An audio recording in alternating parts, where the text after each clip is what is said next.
Now, how do you interpret the timing of Japanese Prime Minister Shinzo Abe's visit to the Philippines at this moment? We know that the Philippines is not a member negotiating the TPP, but it has shown interest to join, and the other three countries on the list of his visit are actually members within the TPP agreement. How do you look at the timing of Mr. Abe's visit at this moment? Okay, thank you very much for having me here tonight. Yes, the Philippines is not yet a member to Trans-Pacific Partnership Agreement, but it has already indicated its interest of joining to the TPP. So, and also another fact that Japan has a bilateral free trade agreement with the Philippines since 2008. And we have very well developed production network with the Philippines, together with all other countries within ASEAN or East Asia.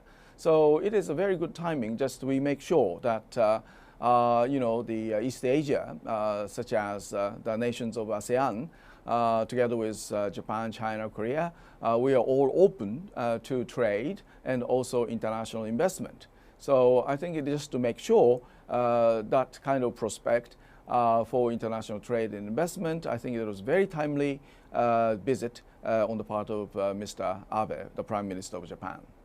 Do you think, now that the United States incoming President Trump has announced that he's going to exit from TPP once he's in office, do you think TPP is still viable, can still live in the next 10 days? Well, yes. I mean, yeah, Japan has already ratified through parliamentary procedures. So Japan, for one, we are just ready. If all others would like to go ahead with TPP. But as Mr. Abe already mentioned, that TPP without United States would be, reducing the value of its own of TPP.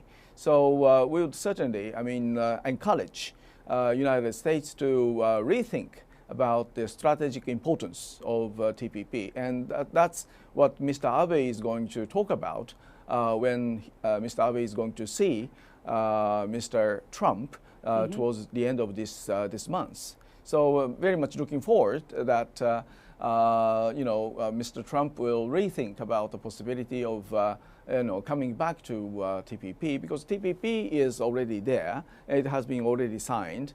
So we need at least Japan together with the United States that goes beyond 85% of total GDP of 12 nations participating in the TPP. So without the United States congressional approval, TPP will be put into the deep freeze or into the fridge. Yeah. And that will be really a great loss and pity, and not only for East Asia, across the Pacific, but also United States itself. So there are a number of elements that United States can benefit out of TPP agreement. Yes? So basically what you're saying is Japan and some of the other countries who have negotiated this pact wants to cook the rice and make it done and bring it in front of the United States and say, look, this is very nice, very fragrant, try it and you'll like it. But first of all, TPP is, excuse me, without China. How do you think a regional trade pact without China in the Asia Pacific will be beneficial to bring common development? This is one thing. Secondly, if the United States decides finally to retreat from TPP, do you think this trade agreement will be viable and vibrant in the future? Okay. Well, of course, China is not yet participant of TPP agreement.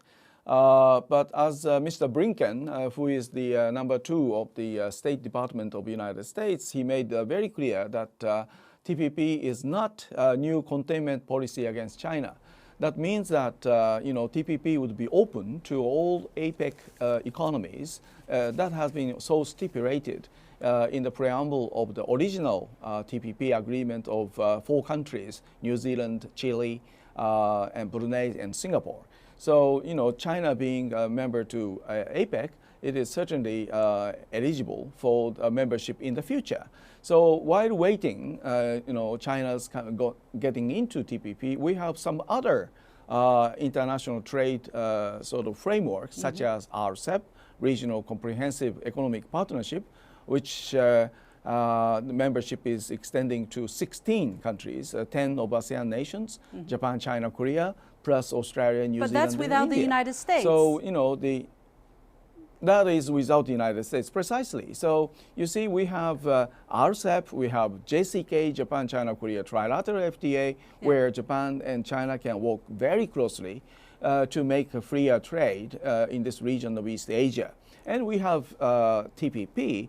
So it could be extremely good combination of TPP for making further rules, such as on investment or competition policy, the government procurement, on one hand with TPP, but on the other, we'll continuously improve the market access, market access negotiations on tariffs, and also, some other areas such as anti-dumping, countervailing duties, all these traditional issues within RCEP.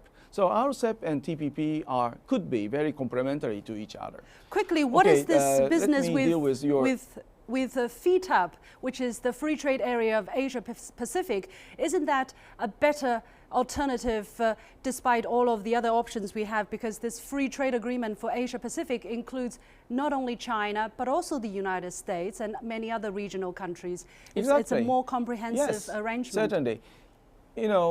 For that, you see, we have to go back to APEC. APEC 2010, we have the Yokohama APEC summit. And there, the APEC member economies agreed to go to FTAAP, FTAP, as a kind of final objective of liberalization of trade and investment across Asia Pacific.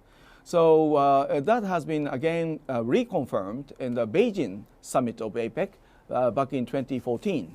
So, in Yokohama and Beijing, continuously in the APEC, they have been just making sure that we are all working for the final sort of product of our efforts of liberalizing trade and investment in the form of FTAAP, FTAP.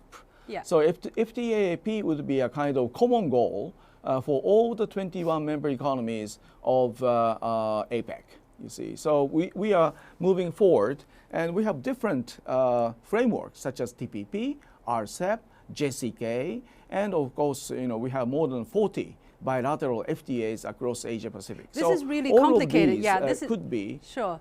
This is really a complicated thing for the ordinary viewer here, a lot of professional jargons and all of these abbreviations. But let's talk about very quickly Japan's position on globalization here, because US President-elect Donald Trump not only accused China of stealing jobs from the United States, but also accused Japan of doing that. So what is Japan's reaction to that? Once Trump gets into office, how is Japan going to react to any possible harsh treatment on that? Well, well, thank you very much for touching upon this issue. I think the what we would like to see is how we can avoid the trade battle or trade frictions, and for the time being, we have kind of common rules that we have already previously agreed, and that is WTO, World Trade Organization. And we have number of rules, giving disciplines on tariffs, anti-dumping, safeguard, all these issues. And beyond that, beyond trading goods, we have trade in services agreement.